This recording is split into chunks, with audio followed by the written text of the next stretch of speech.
हरे कृष्णा, सभी को दंडस्ताम। हरे कृष्ण। तो कल में यही था कि अर्जुन की उलझन कि क्या करें भगवान, कर्म को त्यागें या भक्ति करें, कौन से कर्म करें। तो भगवान ने उनकी शंका दूर करी कि मुक्ति के लिए तो कर्म का परित्याग तथा भक्ति में कर्म दोनों ही उत्तम है, लेकिन इन दोनों में से भगवान ने कहा कि भक्ति योग सबसे ज्यादा उत्तम है। कभी कभी हम सतोगुण में भी होते हैं, तब भी हम कहीं ना कहीं धोखा खा जाते हैं। जैसे कि कल हमने कहानी बताई थी आपको राजा नृग की, जो जिन्होंने गईये दान करी, वो दान करने के बाद भी उनको श्राप मिल गया और वो जो है कूप में जाके गिरे। भगवान के द्वारा उनको मुक्ति मिली। तो कर्म योग या कर्म संन्यास, जो हम कर्म भगवान से जोड़ के करते हैं उनको कर्म योग कहते हैं। और जो कर्म का फल त्याग कर दे, कर्मों का त्याग नहीं करना है, कर्म के फलों का त्याग करना है, वो सन्यासी कहलाता है, सब कर्मों से मुक्त। इसमें हमने आपको एक बताया था नामाचार हरदास ठाकुर की कहानी, कि उनको कैसे मोहिनी मोहित करने के लिए एक वेश्या को भेजा गया कि उनको भक्ति से डिग्म किया जाए उनको। लेकिन वो अपनी इंद्रियों में इतने मजबूत थे कि उन्होंने उसको भी अपनी भक्त बना लिया। तो इस तरीके से कल का जो प्रकरण था बहुत अच्छा था, और कैसे हमें अपनी इंद्रियों को बस में रखना है, इंद्रियों के इसमें नहीं जाना है। और एक शांति सूक्त का आखिरी में था, भोक्ता राम यप तपसाम सर्वलोक महेश्वरम सुहृदय सर्वभूतानाम ज्ञात्वा माम संतरक्षिति। कि भगवान कहते हैं कि मुझे सारे यज्ञों का, तपस्याओं का भोक्ता मानो, सारे लोकों का, देवताओं का परमेश्वर मानो, समस्त जीवों का उपकारी हितैषी जानकर मेरे भावनामृत में पूर्ण रूप से भौतिक दुखों से शांति का लाभ करता है। तो ये शांति सूत्र कहलाया गया है कि यहाँ भगवान जो है परम ईश्वर है, कंट्रोलर है, परमेश्वर है, सुप्रीम पावर है। यहाँ कोई बॉस नहीं है, सिर्फ एक ही है, कृष्णम तू भगवान स्वयं। तो इस तरीके से अब हम लोग आगे का स्टार्ट करते हैं। ओम नमो भगवते वासुदेवाय। ओम नमो भगवते वासुदेवाय। ओम अज्ञानतिमिरान्धस्य ज्ञानञ्जनशलाकया चक्षुरुन्मिलितं येन तस्मै श्रीगुरुवे नमः। श्रीचैतन्यमेभिष्टं स्थापितं येन भूतले स्वयं रूपं कदादि महिमं ददाति शब्दान्तिकम्। वन्देऽहं श्रीगुरुश्रीयुतकमलं श्रीगुरुवैष्णवांश श्रीरूप साग्रजातं सहगण रघुनाथान्तं सजीवम् सावधेतम सावभूतम परिजन सहित कृष्ण चैतन्य देवम श्री राधा कृष्ण पादान सहगण ललिता श्री विशाखान्वितांश। हे कृष्ण करुणा सिंधु दीन बंधु जगतपते गोपेश गोपिका कांत राधा कांत नमोस्तुते। तप्त कांचन गौरांगी राधे वृंदावनेश्वरी वृषभानुसुते देवी प्रणमामि हरि प्रिय। नमः विष्णुपदाय कृष्णपृष्ठाय भूतले श्रीमते भक्ति वेदांत स्वामिनि इति नामिने। नमस्ते सरस्वती देवे गौरवाणी प्रचारिणी निर्विशेष शून्यवादी पाश्चाद्देशतारिणी। जय श्री कृष्ण चैतन्य प्रभु नित्यानंदा श्री अद्वैत गदाधर श्रीवासादि गौर भक्त वृंदा। हरे कृष्णा हरे कृष्णा कृष्णा कृष्णा हरे हरे हरे राम राम राम हरे हरे। हरे कृष्णा कृष्णा कृष्णा हरे हरे हरे राम राम राम हरे हरे। हरे कृष्णा कृष्णा कृष्णा हरे हरे हरे राम राम राम हरे हरे। अनंत कोटि वैष्णववृंद की जय, श्रील प्रभुपाद की जय, सभी भक्तों की जय हो।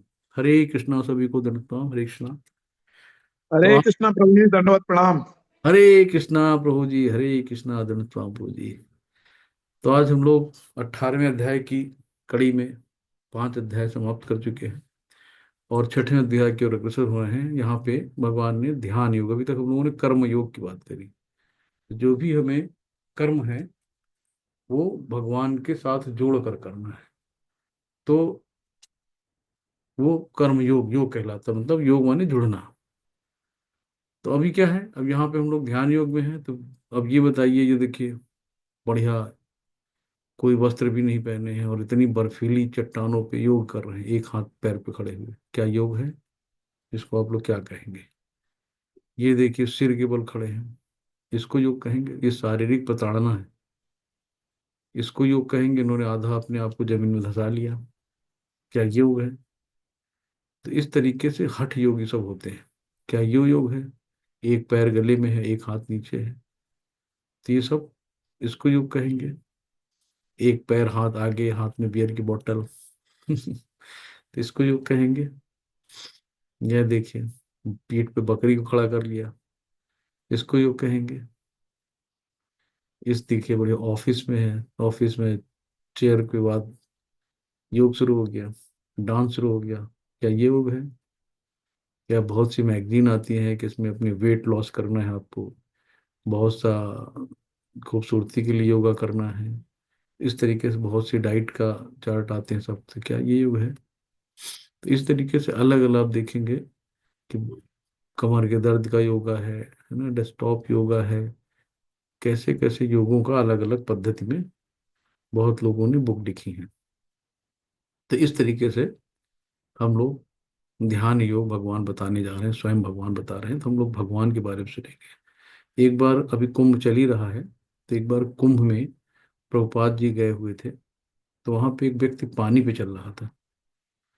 प्रभुपाद जी ने देखा और कहा, देखो कितना बड़ा मूर्ख है, इसने अपनी कितना समय बर्बाद किया होगा इस योग को सीखने के लिए, और सिर्फ अपनी वाहवाही के लिए इसने अपना सारा जीवन नष्ट कर दिया। पानी में चल रहे हैं लोग ने बड़ी भीड़ लगा ली, वाह देखो क्या बढ़िया चमत्कार हो रहा है, लेकिन क्या उससे उसको भगवान मिलेंगे? तो वो सिर्फ अपनी वाहवाही के लिए उसने योग किया, इतनी मेहनत की, लेकिन उसको भगवान के करीब नहीं जा सकता उस योग से। तो यहाँ पे हम लोग अध्याय से स्टार्ट करते हैं। श्री भगवान वाच, अनाश्रितम करम फलम कार्य कर्म करोति यः, स सन्यासी च योगी च न निर्गुण चाक्रियः। श्री भगवान ने कहा, जो पुरुष अपने कर्म फल के प्रति अनासक्त है और जो अपने कर्तव्य का पालन करता है, वही सन्यासी और असली योगी होता है। यानी कि कर्म करो, लेकिन कर्म के फल के प्रति आसक्त मत रहो। तो जो कर्म फल के प्रति अनासक्त है और अपने कर्तव्य का पालन करता है, वही सन्यासी और असली योगी है। वो नहीं जो ना तो अग्नि जलाता है, अग्नि जलाने का मतलब यहाँ वो मेहनत करता है, और ना ही कर्म करता है। ऐसे नहीं कि घर पे पड़े हैं सुकून से भाई योग कर रहे हैं, कर्म करना है आपको, और जो भी कर्म करना है उसके फल को भगवान को सौंप देना है। तो अष्टांग योग क्या है? तो ये भगवान ने जो योग पद्धति बनाई, पहले यहाँ पे लोग 2-2 हजार, 4-4 हजार साल तपस्या करते थे, तो अब कितनी सरल विधि बता दी गई कलयुग में। तो अष्टांग योग क्या है, तो हम लोग अष्टांग योग के बारे में जानेंगे। अष्टांग योग, तो यहाँ पे आता है यम, नियम, आसन, प्राणायाम, प्रत्याहार, धारणा, ध्यान और समाधि। तो यम जो है एक्सटर्नल डिसिप्लिन है, कि हमें टाइम से सोना, यम नियम। इंटरनल जो डिसिप्लिन है ये एक्सटर्नल डिसिप्लिन है, और ये इंटरनल डिसिप्लिन है। तो अपने हमको क्या करना, आजकल जितनी भी बीमारियां आ रही हैं, तो उस बीमारी में होता है क्या है, लाइफस्टाइल डिसऑर्डर होते हैं। तो ये नम यम और नियम के अंतर्गत आते हैं। तो हमको लाइफस्टाइल डिसऑर्डर में नहीं जाना है। तो जो बाह्य नियम है अपने शरीर के, कि हमको एक्सरसाइज करनी है, टहलना घूमना है, शुद्ध हवा लेनी है ना। इंटरनल डिसिप्लिन में आता है कि हमें शुद्ध भोजन लेना, प्रसादम लेना है, टाइम से सोना है, टाइम से जगना है। तो ये सब चीज़ें एक्सटर्नल और इंटरनल नियम के अंतर्गत आके, तो हम लोग जो लाइफस्टाइल डिसऑर्डर होती है जिसकी वजह से हम लोग बीमार होते हैं। आसन क्या है? आसन में बताया भगवान ने पिछले उसमें अध्याय में कि आसन में हम लोगों को posture एकदम सीधा होता है, और आंखें दोनों नाक के सेंटर में हल्की झुकी हुई, कि जिसमें बाहरी चीजें ना दिखें, और कमर की हड्डी एकदम सीधी, और एक कुछ आसन बिछा लिया जाता है। आसन इसलिए लगाया जाता है कि ऊबड़ खाबड़ जमीन पहले होती थी, तो कोई हिले डुले ना, आराम से आसन में बैठने में आसानी होती है। तो आसन लगा के एकदम posture को सीधा करके, और दोनों भुवों, आंखों को दोनों भुवों के बीच में नाक की तरफ देखना है, अग्रभाग में। तो इस तरीके से ये आसन के बारे में बताया। और इसके बाद आता है प्राणायाम। तो प्राणायाम में हम लोग क्या करते हैं कि अपनी सांसों पे ध्यान केंद्रित करते हैं, कि अपने प्राण को, कभी कभी जो बहुत योग सिद्ध पुरुष होते हैं ना, तो अपने प्राणों को उठाकर ऊपर ले जाते हैं, और शरीर से इवन बाहर भी निकल जाते हैं, शरीर वहीं रह जाता है। तो ये सब योग क्रिया के अंतर्गत आती है। प्रत्याहार यानी विड्रॉल ऑफ सेंसेस, यानी हमें अपनी सारी कर्मेंद्रियों, ज्ञानेंद्रियों, घ्राणेंद्रियों जो भी हैं, तो इनको अपने वश में रखना है, इनके उसमें नहीं जाना है। सुगंध है, रूप है, स्वाद है, गंध है, इनको सब विड्रॉल करना। जैसे कछुआ नहीं अपनी चीजों को समेट लेता है, समय आने पर जहाँ देखता खतरा वहां उसने अपने समेट लिया। तो जहाँ देखो जिन चीजों से हमें हम भ्रमित हो सकते हैं, जहाँ हमें हमारी मानसिकता बिगड़ सकती है, वहां पे अपने आप को हटा लो, विड्रॉल कर लो, वहां पे किसी के बहकावे में ना हो। धारणा क्या है कि जो धारण करने योग्य है, तो हमें अच्छी चीजें धारण करनी है, साधु संतों की बातें सुननी है, भक्तों के संग में रहना है। ध्यान क्या है, हम लोग ध्यान करते हैं किसका, भगवान का। तो हम यहाँ पे ध्यान नाम जप में है, कि अपने जोर से नाम बोलेंगे, हरे कृष्ण कृष्ण कृष्ण हरे हरे, हरे राम राम राम हरे। तो इसी को सुनेंगे, इसी को ध्यान देंगे और इसी को बोलेंगे। और समाधि की अवस्था आती है कि हम दीन दुनिया से एकदम विरक्त हो जाएं, हम न रहे, हम अपने आप को शरीर न मानकर आत्मा माने, एकदम वो समाधि की स्थिति हो जाएगी, समाधि में बैठ गए, किसी से कोई मतलब ही नहीं रह गया जीवन संसार से। तो यहाँ पे यम को बताया गया कि उसे एकांत जगह में अकेले रहना चाहिए, हमेशा अपने मन को नियंत्रण करना चाहिए। नियम क्या है, खाना, सोने, काम करने और मनोरंजन करने की उसकी आदतों में समशीतोष्ण, कि एक सा होना चाहिए, यानी समान होना चाहिए। ये नहीं कि कभी 9 बजे उठ रहे हैं, कभी 8 बजे उठ रहे हैं, कभी 5 बजे उठ रहे हैं, कभी रात का डिनर खाया नहीं, कभी 12 बजे खा रहे हैं, कभी सुबह नाश्ता नहीं किया, दोपहर का खाना हो रहा है। तो इरेगुलरिटी नहीं करनी। तो अपने आप को, सबको नियम में रखना है। आसन क्या है, जैसे जमीन पर कुसा घास बिछाएं और फिर इसके एक हिरण के खाल से कवर करें। आसन ना तो बहुत ऊंचा होना चाहिए और ना नीचा होना चाहिए, और पवित्र स्थान पर स्थित होना चाहिए। किसी व्यक्ति के शरीर, गर्दन और सिर को एक सीध में खड़ा रहना चाहिए। जब एकदम स्ट्रेट रहेंगे तो थकान कम आती है और आलस कम आता है। और नाक की नोक पर लगातार घूरना चाहिए, जिससे हमारा कंसंट्रेटर बनता है और सामने कुछ चीज दिखती नहीं है दाएं बाएं। इस प्रकार एक अनगढ़ दबे हुए मन से, भय से रहित, पूरी तरह यौन जीवन से मुक्त किसी को भी मेरा ध्यान करना चाहिए। तो भगवान ने आसन करने का तरीका बताया है। इसमें प्राणायाम क्या है, आने और जाने वाली श्वास की गति रोकने का अभ्यास करें, कि सांस जा रही है, आ रही है, हमारा ध्यान अपनी सांस पे है। तो इस प्रकार अंतिम रूप में ट्रांस में रहें, शांत अवस्था में रहें। तो इसके बाद आता है प्रत्याहार, यानी भौतिक अस्तित्व की समाप्ति। यानी कि हमें क्या करना है, अपनी अपनी इंद्रियों को विड्रॉल करना है, अपने सेंसेस को अपने कब्जे में रखना है। तो हमें ज्यादा इंद्रिय तृप्ति में नहीं भागना, इंद्रिय विषयों से दूर रहना है। धारणा क्या है, उसकी मानसिक गतिविधियों को अनुशासित करता है जो पारलौकिक स्थिति हो जाती है। जैसे सभी भौतिक इच्छाओं से रहित, तो उसे योग प्राप्त करने के लिए कहा जाता है। यानी कि उसको कोई भी मेटेरियलिस्टिक चीज नहीं चाहिए, उसको सिर्फ आध्यात्मिक जीवन बिताना है, भौतिक इच्छाओं से दूर रहना है, उसको बहुत चकाचौंध वाली दुनिया में नहीं रहना है। ध्यान क्या है, जैसे पवन रहित स्थान पर दीपक टिकता है, उसी तरह पारलौकिक व्यक्ति जिसका मन नियंत्रित रहता है, उसे ध्यान में हमेशा स्थिर रहना चाहिए। जैसे अगर हवा चल रही है तो दीपक हिलता डुलता रहेगा, अगर हवा नहीं चल रही है तो दीपक एक सा स्ट्रेट रहता है। तो वो उदाहरण दिया गया है कि जैसे हवा पवन रहित, यानी जहाँ हवा नहीं रहती है वहां स्थान पर दीपक टिकता है, उसी तरह पारलौकिक व्यक्ति जिसका मन नियंत्रण रहता है, वो अपने ध्यान में हमेशा स्थिर रहता है। तो हमें इसका अभ्यास करना पड़ेगा, इतनी जल्दी कंट्रोल में नहीं आता है ध्यान। समाधि क्या है, सबसे बड़ी कठिनाई के बीच में स्थिर रहना। तो यानी कि यह वास्तव में भौतिक संपर्क से सभी दुखों के वास्तविक स्वतंत्रता है, कि समाधि में हमें दीन दुनिया से कोई मतलब ही नहीं। हर व्यक्ति में, चाहे सुख है, दुख है, आंधी तूफान बरसात, ओले गिर रहे हैं, लेकिन अगर ध्यान में आदमी बैठा है तो हिल नहीं सकता। तो पिछले वह देखा होगा कि शरीर में लोगों के मिट्टी के ढेर लग जाते हैं, चींटी ढेर लगा लेती हैं, फिर भी वो विचलित नहीं होते, वो समाधि की अवस्था है। तो क्या आप इस योग प्रणाली को आजमाने के लिए तैयार हैं? आप में से कोई ऐसा है जो ये सब करना चाहेगा? तो इतनी कठिन तपस्या करने की ना आजकल किसी में वो है, ताकत है, और ना कोई कर पाएगा। तो इसलिए हमें इस योग प्रणाली को नहीं स्वीकार करना, ये इस कलयुग के लिए नहीं बनी है। फिर क्या करना है? अर्जुन ने कहा कि चंचल है मन कृष्णा,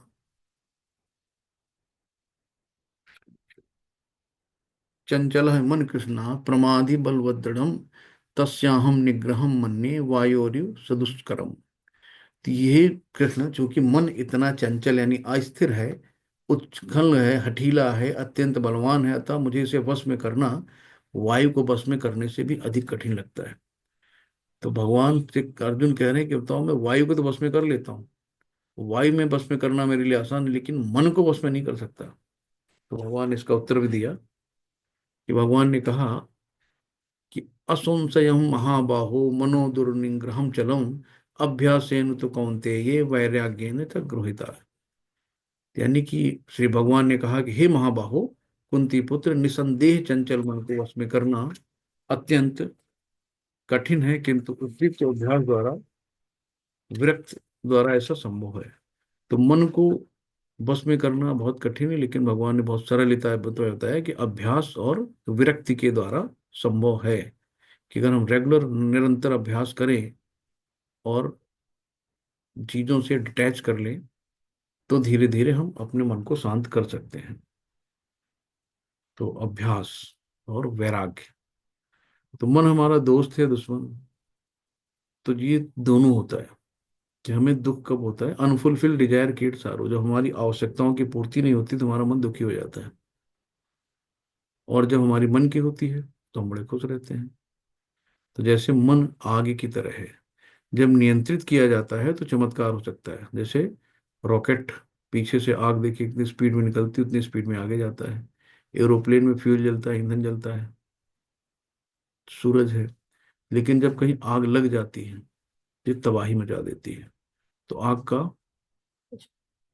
एक केस था, क्लास चल रही है। आधे घंटे बाद हाँ, जो बोला था ना। तो हम वेट कर ले रहे हैं। सही। तो मन आग की तरह है, जब नियंत्रण किया जाता है तो चमत्कार हो सकता है, नियंत्रण से बाहर तबाही हो सकती है। तो आग का दोनों काम है कि ये अगर नियंत्रण कर लो तो बहुत काम कर सकती है, और अगर नियंत्रण से बाहर है तो तबाही कर सकती है। ऐसे ही हमारा मन है, तो हमें मन को अपने नियंत्रण में रखना चाहिए। तो बंधुरात्मात्मनस्तस्य ये नात्मैवात्मनाजितः, अनात्मस्तु शत्रुवे वर्ते तात्मय शत्रुवत। जिसने मन को जीत लिया, उसके मन सर्वश्रेष्ठ मित्र है, और जो ऐसा नहीं कर पाया, इसके लिए मन सबसे बड़ा शत्रु बना रहेगा। तो मन को जीतना, मन के हारे हार है और मन के जीते जीत। तो जो मन से हार गया, सब चीजों से हार गया, और जिसने मन को जीत लिया, उसने सबको जीत लिया। तो हमें मन पे विजय पानी चाहिए, मन के गुलाम नहीं बनना चाहिए। अर्जुन ने कहा, हे कृष्ण, उस असफल योगी की गति क्या है जो प्रारंभ में श्रद्धा पूर्वक आत्म साक्षात्कार की विधि ग्रहण करता है, किंतु बाद में भौतिकता के कारण उससे विचलित हो जाता है और योग सिद्धि को प्राप्त नहीं कर पाता। तो अर्जुन का कृष्ण प्रश्न किया भगवान से कि पहले तो वो भक्ति में था, लेकिन किन्हीं किन्हीं कारणवश वो भक्ति से दूर हो गया। तो ऐसे व्यक्ति की क्या स्थिति होगी? तो उसको असफल योगी कहा गया। असफल योगी पवित्र आत्माओं में के लोकों में अनेकानेक वर्षों तक भोग करने के बाद या तो सदाचारी पुरुष के परिवार में या धनवान के कुल में जन्म लेता है। भगवान ने बताया कि जो असफल योगी हैं, जो भजन कीर्तन पूजा पाठ करते करते बीच में उनके साथ कोई ट्रेजेडी हो गई, और उनका या तो जितना उन्होंने पुण्य किए हैं, उस पुण्य के आधार पर उनको अनेकानेक वर्षों तक, यानी स्वर्ग लोक में या अच्छे लोकों में एंजॉय करेंगे, भोग करेंगे। और बाद में जहां से उन्होंने भक्ति छोड़ी थी, उसी परिवार में या धनवान कुल में उनको जन्म मिलेगा। यानी कि भक्ति कभी विनष्ट नहीं होती है। तो इस तरीके से, अथवा यदि दीर्घ काल तक योग करने के बाद असफल रहे, वो ऐसे योगियों के कुल में जन्म लेता है जो अति बुद्धिमान है, निश्चय ही संसार में ऐसा जन्म दुर्लभ है। तो ऐसे जो है, कभी भी हमारी भक्ति व्यर्थ नहीं जाती। तो हम ये ना सोचे कि हम भक्ति कर रहे हैं, आगे क्या होगा। आप भक्ति करो, सारा कर्म करो और फल भगवान के ऊपर छोड़ दो। भगवान ने हमारे लिए जो अच्छा सोचा होगा बहुत अच्छा होगा, क्योंकि अपने मन का होता है तो बहुत अच्छा, अपने मन का नहीं हो रहा तो इसमें भगवान की मर्जी है, तो हमारे लिए कुछ अच्छा ही होगा। तो आप सिर्फ भगवान का भजन कीर्तन करिए। देखिए सबसे बड़ा योगी कौन है। अब ये देखिए, अकर्म, ये कभी नारद मुनि अपने लिए कोई काम नहीं करते हैं, चौबीसों घंटा अनवरत नारायण नारायण नारायण सिर्फ भगवान का नाम लेते हैं। तो ये इनको अकर्मी अकर्म है, ये मतलब जो भगवान के लिए कार्य करते हैं। अब यहाँ पे क्या हो रहा है कि पहली सीढ़ी है कर्म योग। कोई भी कर्म करो तो तेरा तुझको अर्पण क्या लागे मेरा। हम लोग भजन गाते हैं, आरती करते हैं, लेकिन अर्पण नहीं कर सकते हैं। तो हमें क्या करना है, जो भी कर्म करना है श्री कृष्ण के लिए करना है, तो ये बन गया कर्म योग। तो अब जो भी कर्म करना है उसके फल की इच्छा नहीं करनी है, तो हमें अनासक्त रह के अपने कार्य को करना है। तो जो भी कर्म करो कृष्णार्पणमस्तु, तो सब भगवान को अर्पित करते जाओ। कि सिर्फ गाने से नहीं होगा कि तेरा तुझको अर्पण क्या लागे मेरा। उसके बाद आता है ज्ञान योग। तो जब हम अच्छे कर्म करेंगे तो हमें अच्छी संगत मिलेगी, और उस संगत से साधु शास्त्रों से हमें ज्ञान मिलेगा। तो जब हमें ज्ञान मिलता है तो हमारी बुद्धि आगे काम करती है भक्ति के लिए। तो अष्टांग योग तो सुख का है नहीं, और ये अपने लोगों को बस का भी नहीं है। कौन एक पैर पे खड़ा रह गया, आधा मिट्टी के अंदर धंसा रहेगा। तो सबसे सरल क्या है, भक्ति योग। तो भक्ति योग में माला बनी, देखिए ना, सिर्फ हमको नाम जप करना है। तो अन्य सभी योग भक्ति ओर की ओर अग्रसर होते हैं। तो हमारा ध्येय क्या है, भगवान को पाना, है ना। तो हमारा मेन है कि कृष्ण को प्रसन्न करना, प्रेममयी सेवामयी भक्ति करना है। तो हम क्या है, अंश हैं भगवान के, ममई वांसो जीव लोको। तो भगवान के अंश हैं, और भगवान है पूर्ण। तो हमें पूर्ण की सेवा करनी है। ओम पूर्णमिदः पूर्णमिदं पूर्णात् पूर्णमुच्यते पूर्णस्य पूर्णमादावेवाय पूर्णमेवा अवशिष्यते। तो हमें भगवान की जो पूर्ण है, संपूर्ण है, उनका हर चीज, उनका मतलब आत्मा, भौतिक शरीर भी नहीं उनका होता, जो शरीर है आत्मा सब एक है। वो अपने हाथ से खा सकते हैं, अपने नाक से बोल सकते हैं, किसी भी अंग से कोई भी काम कर सकते हैं, क्योंकि वो पूर्ण है और हम लोग अपूर्ण हैं। तो हम लोग गुणात्मक रूप से उनके बराबर हैं गुणों में। जैसे समुद्र है, समुद्र की एक बूंद अगर हम ले लेते हैं, तो समुद्र में जो गुण है उस एक बूंद में गुण है, लेकिन मात्रात्मक हम उससे भिन्न हैं। तो इसी तरीके से हम भगवान से मात्रात्मक भिन्न हैं, हम उनके अंश हैं, भगवान पूर्ण हैं। तो एक व्यक्ति जो आध्यात्मिक रूप से जिज्ञासु है, वो सबसे पहले बुनियादी प्रकार की सेवा में शुरू होता है, जो कर्म योग है। अपनी क्षमता के अनुसार वो प्रभु के लिए काम करता है। भगवान के लिए फूल चढ़ाना, मंदिर की सफाई करना, मौद्रिक मतलब मुद्रा दान आदि करना। तो आध्यात्मिक रूप से जो जिज्ञासु, वो सबसे बुनियादी प्रकार की सेवा शुरू करता है। यानी कि हम गए मंदिर में, थोड़ा सा हमने झाड़ू लगा दी, थोड़ा सा सफाई कर दी, कभी ईंटा रख दी, कोई जाके वहां पे थोड़ा सा दक्षिणा चढ़ा दी, फूल चढ़ा दिया। तो इस तरीके से हम लोग एक स्टार्ट कर सकते हैं आध्यात्मिक रूप में। इसका अभ्यास करते हुए कई ज्ञानियों से मिलता है, और ज्ञान योग में ज्ञान से जुट जाता है। तो जब हम बार बार मंदिर जाते हैं तो वहां पे कौन मिलते हैं, भक्त मिलते हैं, ज्ञानी लोग मिलते हैं। तो हमें भक्तों का साथ मिलता है। कल हम लोगों ने बताया था ना कि एसोसिएशन, बुक्स, है ना, चैंटिंग और डाइट। तो ABCD, तो चार चीजें हमें भक्ति में आगे बढ़ाती हैं। तो धीरे धीरे वो समझने लगता है कि हम शरीर नहीं है, परमात्मा उसके हृदय में रहता है, और वो इस बात को महसूस करना चाहता है कि हमारे अंदर भगवान है कि नहीं। वो कृष्ण के समक्ष समर्पण कर देता है। जब भगवान के प्रति हम समर्पण कर देंगे और भक्त बन जाता है, उससे उच्च योग साधना में शामिल होता है, वो भक्ति योग है। जब तक हम अर्पण नहीं करेंगे, समर्पण नहीं करेंगे, तब तक भक्त नहीं बन पाएंगे। तो जब जैसे कि नारियल का गोला है, नारियल का गोला हमेशा क्यों फोड़ा जाता है, अच्छी मुहूर्त में, कि कहीं पूजा हो रही है, इनॉग्रेशन हो रहा है, कहीं जाते हैं। इवन मुस्लिम लोग भी जब हज करने जाते हैं तो भी बाल उतरवा के जाते हैं। बाल उतरवाना है, नारियल फोड़ना, मतलब कि हमने सब कुछ जो चीज यहीं की यहीं छोड़ दिया। नारियल फोड़ा यानी कि जो दिमाग के अंदर गंदगी भरी है उसको ही बाहर निकाल दी। अब मैं जा रहा हूँ मंदिर के अंदर। तो मंदिर के बाहर नारियल फोड़ने का ये मतलब है कि अपनी चीजों को, सब जितना भी गंदगी है, टॉक्सिक है, उसको निकाल के बाहर करो।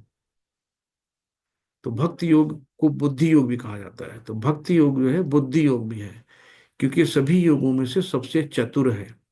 क्योंकि अन्य योगों की सीमाएं हैं और इसकी कोई भी सीमाएं नहीं है, तो अनंत है। जैसे हमारे भगवान अनंत हैं, वैसे उनकी भक्ति भी अनंत है। योगी नाम अपि सर्वेशा मद्दे मद्देनांतरात्मना श्रद्धावान भजते यो माम सा मे युक्त तमो मतः।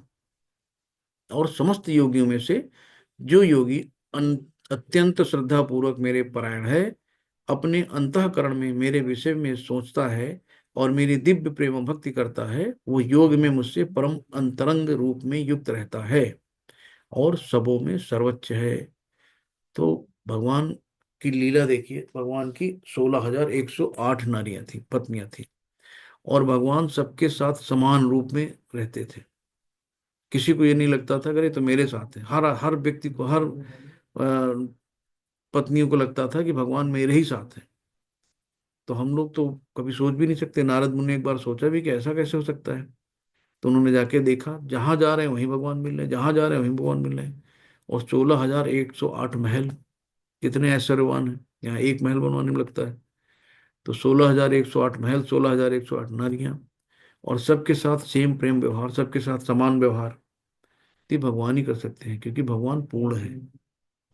तो समस्त योगियों में से जो योगी अत्यंत श्रद्धावान पूर्वक मेरे परायण है, वो अंतःकरण से मेरे विषय में सोचता है और मेरी दिव्य प्रेम भक्ति करता है, वो योग में मुझसे परम अंतरंग रूप में युक्त रहता है और सबों में सर्वोच्च है। तो कितनी सरल बात है, हमें भक्ति करके भगवान को प्राप्त कर लेना है। तो इसमें क्या है, भक्ति योग समस्त योगों की परिणीत है। यानी जितने भी योग हैं उसमें सबसे उच्चम भक्ति योग है। सॉरी। अन्य लोग तो भक्ति योग में भक्ति तक पहुंचने के साधन मात्र हैं। तो जितने भी योग हैं, और देखा हमने अष्टांग योग या और भी, तो ये भक्ति योग तक पहुंचाते हैं। जब भी हमने पीछे स्लाइड देखी तो उनका कारण था सब कर्म योग, भक्ति योग, तो ये ज्ञान योग, अष्टांग योग, ये सब भक्ति तक पहुंचाते हैं। सॉरी, एक मिनट पानी।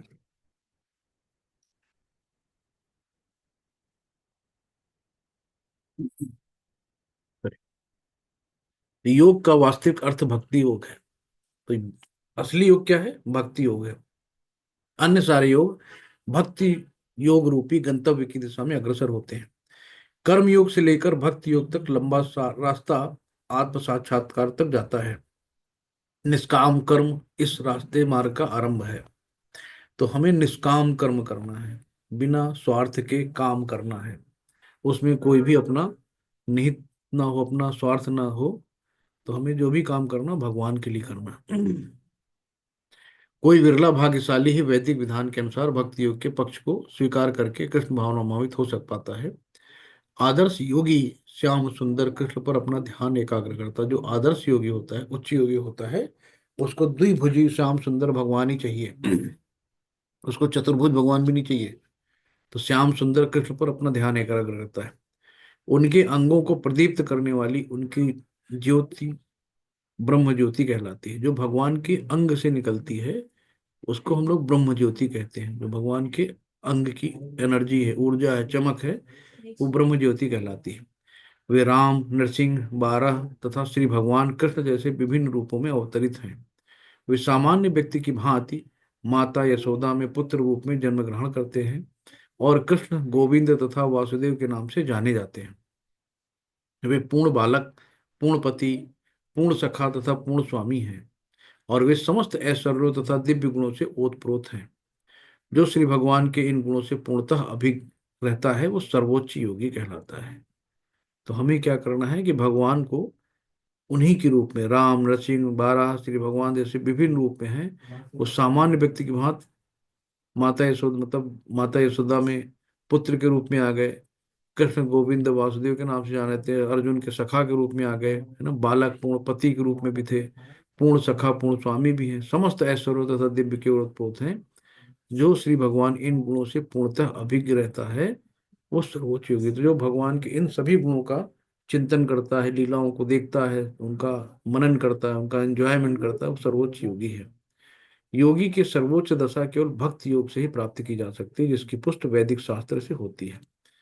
तो जब हम भक्ति में इतना चले जाएंगे, भक्ति में, तब जाके सर्वोच्च दशा मिलती है। तो ऐसे नहीं मिलती, इसमें बहुत तप है, ध्यान है। तो योग क्या है? आध्यात्मिक अभ्यास यानी स्पिरिचुअल प्रैक्टिस क्या है?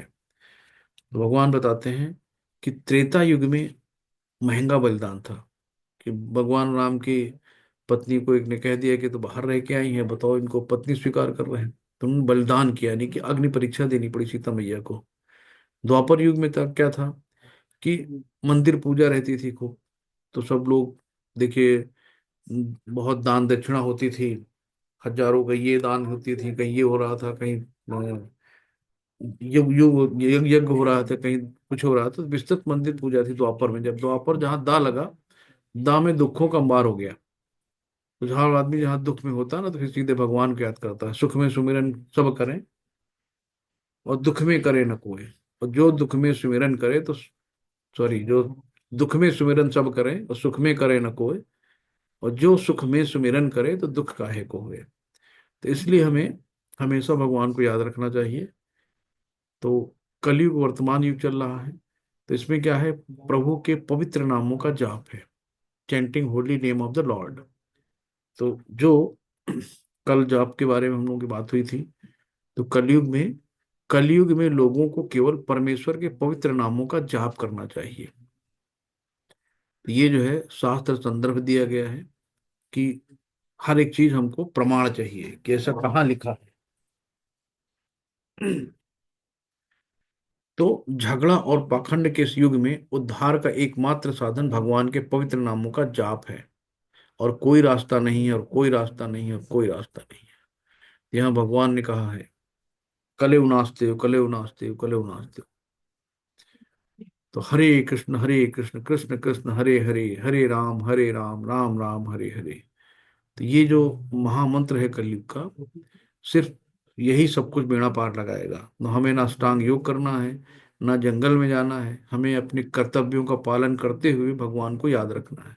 अपने घर गृहस्थी में जो भी हमारे नियत कर्म हैं, उनको करते रहते हुए भी हम भगवान का नाम लेते रहेंगे, तब भी हमारा उद्धार हो जाएगा। तो जब हम ग्रुप में ये काम करते हैं बढ़िया, जब कई लोग निकलते हैं ढोल मजीरा लेके, तो इसको हम लोग कहते हैं संकीर्तन। जब अकेले करते हैं तो मंत्र जाप हो गया, और जब ग्रुप में करते हैं तो संकीर्तन यज्ञ कहलाता है इसी को। तो इसलिए हरे कृष्ण कृष्ण कृष्ण हरे हरे, हरे राम राम राम हरे हरे। तो ये संकीर्तन कहलाता है ग्रुप में। तो शास्त्र संबंध यहाँ पे काफी दिए गए हैं जब के लिए प्रभु के पवित्र नाम। तो शास्त्रों में अलग अलग जगह पे कोटिंग है। तो मेरे प्यारे राजा, हालांकि कलयुग दोषों से भरा है, फिर भी इस युग के बारे में एक अच्छी गुणवत्ता है कि यदि ये है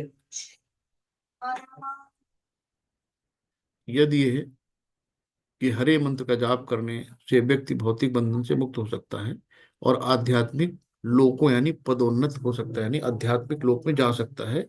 श्रीमद् भागवतम, ये 12वें स्कैंटो के तीसरे अध्याय का 51 श्लोक है, 51। तो वहां पे दिया है कि मेरे प्यारे राजा, यानी कि उसमें परीक्षित महाराज को सुनाई जा रही थी, तो उनके बारे में। हालांकि कलयुग दोषों से भरा है, फिर भी इस युग के बारे में एक अच्छी गुणवत्ता है कि ये हरे मंत्र का जाप करने से व्यक्ति भौतिक बंधनों से मुक्त हो सकता है और आध्यात्मिक लोकों में पदोन्नत हो सकता है। तो यह है मंत्र की पावर। यज्ञानाम जप योस्मि, यानी समस्त यज्ञों में पवित्र का नाम, ये आगे आएगा, 10.25 श्लोक का है। समस्त यज्ञों में पवित्र नाम का कीर्तन है, यानी जप है। तो ये आजकल हमें बहुत यज्ञ अनुष्ठान नहीं करने हैं, तो हमें यज्ञ में सिर्फ नाम जप करना है। हरे कृष्ण महामंत्र का जाप शुरू करने से पहले पंचतत्व मंत्र का जप करते हैं। तो पंचतत्व मंत्र क्या है? जय श्री कृष्णा चैतन्य प्रभु नित्यानंद, श्री अद्वैत गदाधर श्रीवासादि गौर भक्त वृंदा। तो ये देखिए, अद्वैत गदाधर है, श्रीवास है, श्री कृष्ण चैतन्य महाप्रभु हैं, नित्यानंद हैं और भक्तवृंद नारद मुनि के हैं, ये शिव जी के अवतार हैं, बात बताएं। तो ये पांचों हैं।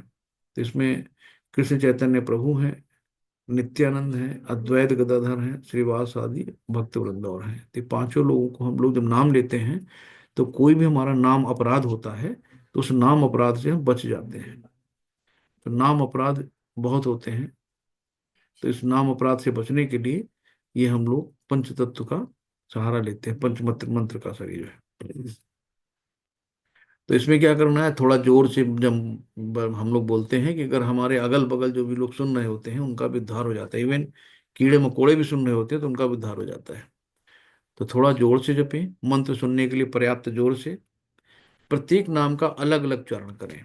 हरे कृष्ण कृष्ण कृष्ण हरे हरे, हरे राम राम राम हरे हरे। तो सम्मान, भक्ति और एकाग्रता के साथ जप करें। तो हर चीज को सम्मान देना है, यानी भाव लाने हैं उसके प्रति, भक्ति करनी है और एकाग्रता से मन को एकाग्र करके, चलते फिरते घूमते टहलते हुए नहीं। तो इस तरीके से आज का अध्याय यहाँ पे हुआ। और किसी को कोई इसमें सलाह देनी हो, कुछ सुधार करना हो, कोई त्रुटि हो, कोई क्वेश्चन हो, तो आप बता सकते हैं। हरे कृष्णा, धन्यवाद प्राप्त सभी को, हरे कृष्णा।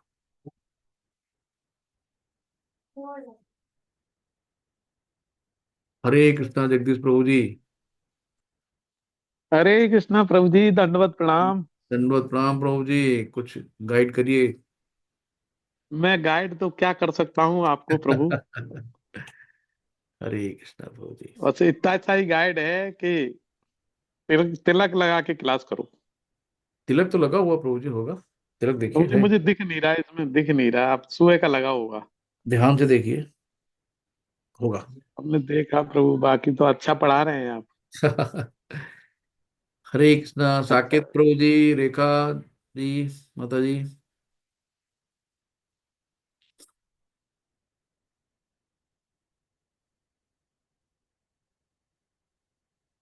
तो फिर अगर किसी का कोई क्वेश्चन नहीं है तो फिर चलते हैं। प्रभु हरे जी कृष्णा चैट प्रभु जी, बॉक्स में चैट बॉक्स में है, एक चैट बॉक्स में देखिए। हाँ जी जी जी जी।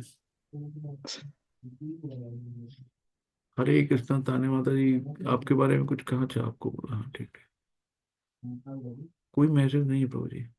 प्रभु जी भक्ति योग और अष्टांग योग में क्या अंतर है? प्रभु जी अष्टांग योग जो अभी यम नियम प्रत्याहार प्राणायाम तो जो बताया, तो उसमें बहुत कठिन काम है। तो हम लोग ये देखिए, तो यहाँ पे बहुत कठिन काम करना है कि जो अष्टांग योग करके लोग कितना किए हैं, लेकिन यहाँ पे अगर आप सिंपल में इतना समझें कि हमें अपने नियमों को, यानी कि जो हमने बताया कि अभी लाइफस्टाइल डिसऑर्डर नहीं करना है, कि टाइम से सोना है, टाइम से खाना है, टाइम से हर चीज एक नियम से करनी, जब कितने बजे में उठना है, कितने बजे नाश्ता लेना है, कितने बजे खाना खाना है, कितने बजे सोना है। तो ये नियम नियम आते हैं एक्सटर्नल और इंटरनल, जो हमारा डिसिप्लिन है, तो यम नियम में आता है। आसन में है कि हमें हमेशा पोस्चर सीधे करना है। आजकल देखो मोबाइल लेके कोई इधर लेट के बैठा है, कोई इधर लेटा है, टेढ़ा है, कहीं उसका पोस्चर गड़बड़, तो सर्वाइकल स्पॉन्डिलाइटिस हो रही है, कमर में दर्द हो रहा है, सियाटिका हो रही है। तो ये उसके पोस्चर की वजह से है, आसन की वजह से है। तो यहाँ पे प्राणायाम, यानी कि अपने सांसों में हमें ध्यान रखना है, सीधे डायरेक्ट बैठ के, और अपने सांसों को ध्यान में रखना है और मन सांस में लगाना है, इधर उधर भटकने नहीं देना है। प्रत्याहार क्या है कि हमें जितने भी हमारे सेंस है, रूप गंध स्वाद, इनकी तरफ हमें बहुत ललायत नहीं होना है, कि देखा जरा सा आहा बड़ा चटकारा आया, चलो कुछ खा लेते हैं, ये नहीं करना है। प्रसाद खाना है, भोग लगा हुआ खाना है। और धारणा क्या है, जो धारण करनी होती है, जो अच्छी बातें होती हैं। और ध्यान हमें क्या करता है कि हम चीजों को एब्जॉर्ब करते हैं, हम महसूस करते हैं भगवान की शक्तियों को। और समाधि में तो सब दीन दुनिया से आदमी परे हो जाता है, सिर्फ हम और हमारा ईश्वर, यानी हम अशरीरी अपने आप को समझ लेते हैं कि शरीर नहीं, मैं आत्मा है। तो ये है प्रभु जी। और भक्ति योग सबसे सरल है, कि सिर्फ हमें 4 नियमों का पालन करना है और 16 माला करनी है, और सीधे भगवत धाम की टिकट मिल जाएगी। ठीक है प्रभु जी, साकेत प्रभु जी, हरे कृष्णा।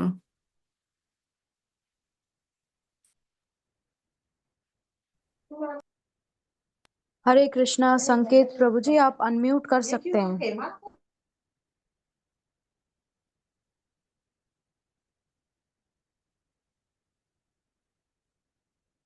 चलिए फिर। जी प्रभु। हाँ प्रभु धन्यवाद। जी। जी जी प्रभु, आगे समझ में। ठीक है प्रभु, हरे कृष्ण। हरे कृष्ण। तो तान्या माता जी चला जाए फिर, तो कुछ है नहीं। जी जी प्रभु जी, एंड कर सकते वाञ्छाकल्प हैं। जी जी, हरे कृष्ण। वाञ्छाकल्पतरुभ्यश्च कृपा सिन्धुभ्येव च पतितानां पावनेभ्यो वैष्णवभ्यो नमो नमः। अनंत कोटि वैष्णव वृंद की जय, श्रील प्रभुपाद की जय, सभी भक्तों की जय, गुरु महाराज जी की जय। हरे कृष्णा, सभी को दंडवत प्रणाम, हरे कृष्णा। कृष्णा हरे प्रभु जी, कृष्णा दंडवत प्रभु जी। प्रणाम। हरे कृष्णा प्रभु जी, हरे कृष्णा। हरे कृष्णा प्रभु जी, दंडवत प्रणाम। हरे कृष्णा माता जी।